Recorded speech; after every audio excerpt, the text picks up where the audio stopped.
حضرت انس رضی اللہ تعالیٰ عنہ روایت کرتے ہیں کہ ہم نے ایک دفعہ نبی کریم صلی اللہ علیہ وسلم کو دیکھا کہ آپ مسکرا رہے ہیں۔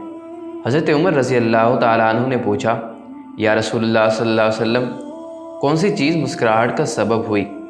آپ صلی اللہ علیہ وسلم نے فرمایا، میری دو امتی اللہ تعالیٰ کے سامنے گھٹنے ٹیک کر کھڑے ہو گئے ہیں۔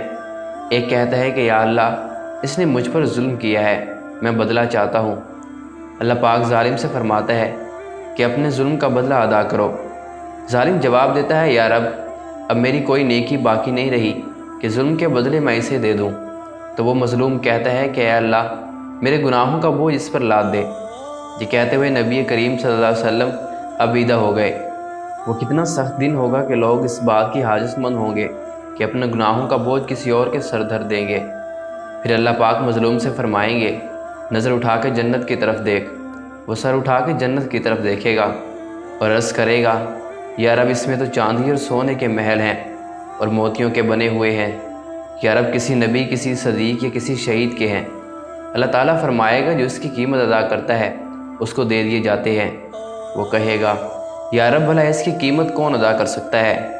اللہ تعالیٰ فرمائیں گے، تو اس کی قیمت ادا کر سکتا ہے۔